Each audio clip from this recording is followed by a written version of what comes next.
ஒரு ஜாதகத்தில் சனி தொழில்காரகன்னு சொல்லும். அவரோட ராகு அல்லது கேது சேர்றப்ப தொழிலில் பிரச்சனை வரும், தடையாகும், தொழிலில் நிறைய கஷ்டத்தை சந்திப்பாங்க அப்படிலாம் சொல்கிறாங்க. தொழில் ஃபெயிலர் ஆகும்லாம் சொல்கிறாங்க. சரிப்பா, எல்லாம் சரி. ஆனால் பிழைக்கிறதுக்குன்னு தொழில் வேணும்ல.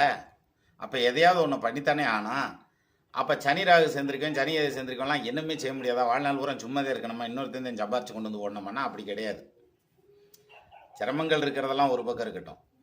சனியும் ராகுவும் சேர்ந்துருக்குன்னு வைங்களேன், அவங்க நேர்மையான தொழில் பண்ணி சம்பாதிக்கிறது கஷ்டம்.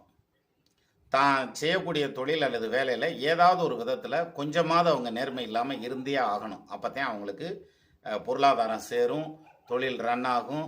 கொஞ்சம் ஃப்ளெக்சிபிலிட்டியாக ஓட்டினா மட்டும்தான் ஓடும். சரி, இந்த சனி ராகுக்கு. சனி கேதுக்கு இந்த ஃபார்முலா ஒர்க் அவுட் ஆகாது. அங்கே எப்படி தெரியுமா? பர்ஃபெக்டாக தான் இருந்தாகணும். தொழிலில் பொய்ன்னு சொல்கிற அந்த தொழிலை ஃப்ளெக்சிபிலிட்டியாக வளைக்கிறேன்னா நிச்சயமாக அவனுக்கு ஃபெயிலர் ஆகும் அந்த தொழில். அப்போ சனி கேது சேர்ந்துருந்தா நியாயமான, நேர்மையான, சரியான தொழில். சனி ராகு சேர்ந்துருந்துச்சுன்னா குறுக்கு சால் ஓட்டினா தான் ஜெயிக்க முடியும்.